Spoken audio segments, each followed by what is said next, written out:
Hello and welcome to my top 10 films of 2011.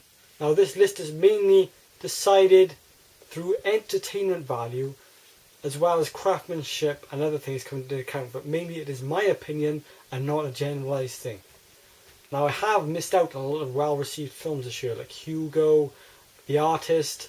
I haven't seen the new Miike films, so there is quite a lot on here which I've been missed out because I haven't been able to see them yet.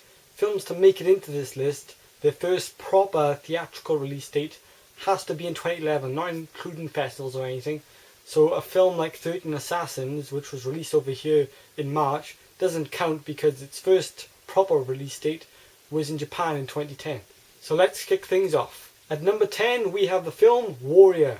Now this sports drama film does have quite a lot of cliche elements, but it's through great drama and action, decent performances from the lead roles, and an absolutely superb performance through Nick Nolte, which makes this film a very entertaining sports flick. Now I prefer it to The Fighter, and it managed to make its way to number 10. At number 9 we have the In-Betweeners movie. Now I knew I wanted to include one of this year's big comedies, and in the end it was down to this or The Hangover Part 2, which I both found ridiculous but hilarious at the same time. And in the end I decided to stick to my British roots and go for the one that's just so much fun to watch, very funny and entertaining. At number 8 we have Sherlock Holmes 2, a film which I find superior to the sequel, mainly because of the chemistry between Robert Downey Jr., who plays Sherlock, and the person who plays Dr. James Moriarty, Jared Harris. They have this great chemistry together while they're in the scenes, and it's so much fun to watch. But also it has one of the best shot action sequence in this film.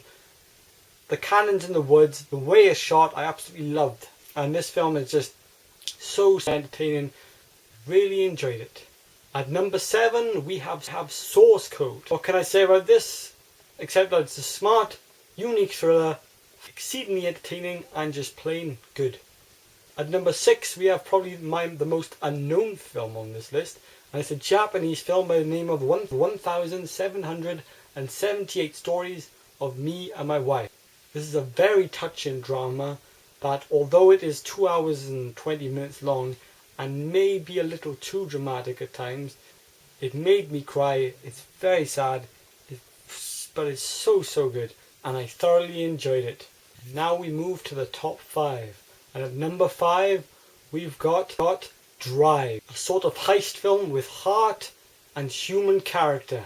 It has the beautiful and brilliant Carey Mulligan in it. It has a great retro 80s style electro pop soundtrack. Definitely check out the song A Real Hero by College. So good, so good. And this is just a great film all in all. Number 4 we have Terrence Malick's Trio, a unique and grand film that's beautifully shot and made with ideas about the meaning of life. Certainly need patience within this film, and some people will hate it and dislike it, and others will love it and cherish it. I for one really enjoyed it. Really great, really unique.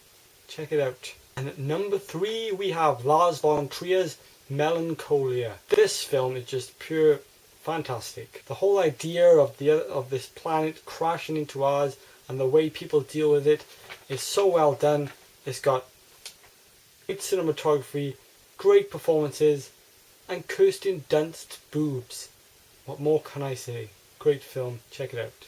Now things are gonna change a bit, because at number 2 we have Harry Potter and the Deathly Hallows Part 2. Now this is mainly because this has now become probably my favourite Harry Potter film. The Harry Potter films have always been just really good and quite well made, but this one just has these different scenes of brilliance in it which I've really loved, especially the Snape flashback scene, which is probably my favourite Harry Potter scene of all time. It was a great way to end the series. Just everything is so well done. It has really good cinematography, and for a mainstream film it just really stand out to me. I mean, the first half hour was a bit but the rest, fantabby-dozy. And of course we come to number 1, and my number 1 film of 2011 is Submarine. Submarine's just a pure British film. It's a very light-hearted drama. In fact, it's fairly simple. There's nothing grandiose about it. but it's one of those few films where I just loved every second of viewing. It's funny, it's witty, you know, love some of the camera work in it, you know, shot in Wales, so it's the landscape I'm used to, and I just loved it, and I really recommend it to you. That wraps up my top 10 films 2011. I'm going to leave some trailers for the films down below in the description, and a link to that song from Drive. But for now, I am the Hart Critic, and this is my heartfelt opinion. Looking forward to seeing you in 2012.